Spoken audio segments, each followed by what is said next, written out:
آپ نے سنا ہے بشر حافی کے متعلق بغداد میں شراب کا کام کرتے تھے۔ ایک تحریر جس میں بسم اللہ لکھی ہوئی تھی، وہ زمین پر کیچڑ میں گری ہوئی تحریر کو اٹھا کر چوم لیا اور گھر پہ لا کر اوپر رکھ دیا۔ وہاں سے جو نکلے ننگے پیر نکلے اور زندگی بھر ننگے پیر ہی چلتے رہے، پھر چپل پہنے ہی نہیں۔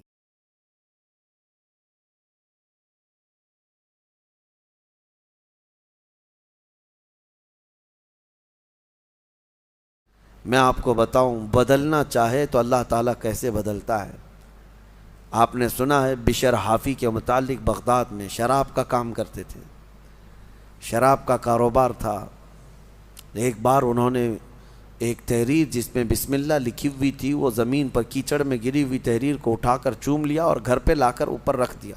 اللہ کو یہ ادا پسند آئی، اور اس کے بعد اس زمانے میں موجود ایک بزرگ کے خواب میں میرے آقا صلی اللہ علیہ وسلم تشریف لائے اور کہا جاؤ بشر کو اللہ کا سلام پہنچاؤ، جبکہ وہ شراب کا اڈا چلاتے تھے۔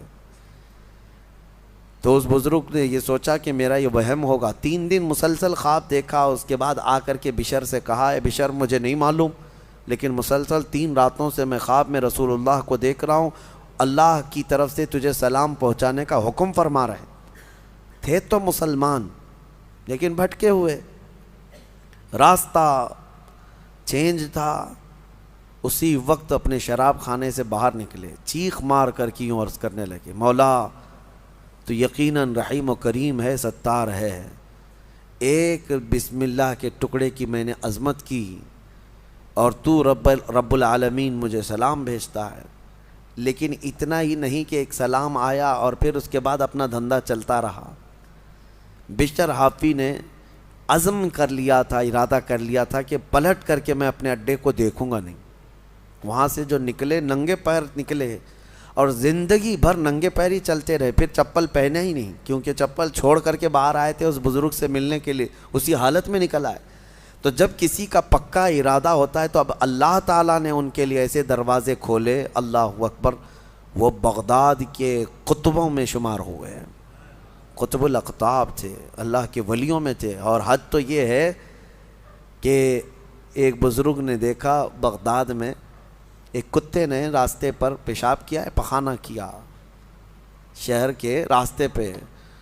اس بزرگ نے فرمایا جاؤ دیکھو آج بشر حافی کا انتقال ہو گیا ہوگا۔ تو لوگ جا کر کے معلوم کیے تو صحیح میں اسی دن حضرت بشر حافی کا انتقال ہوا تھا۔ اس بزرگ سے پوچھا کہ آپ کو کیسے خبر ہوئی؟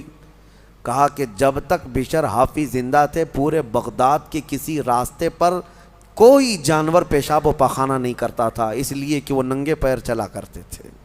اللہ نے ہر راستے کو ان کے لیے پاک کر رکھا تھا۔ یہ ہے رحمت الہی، جب بدلنا چاہے بندہ، مولا اس کے پیروں کو بھی چلنے کے لیے پاک راستے عطا کرتا ہے۔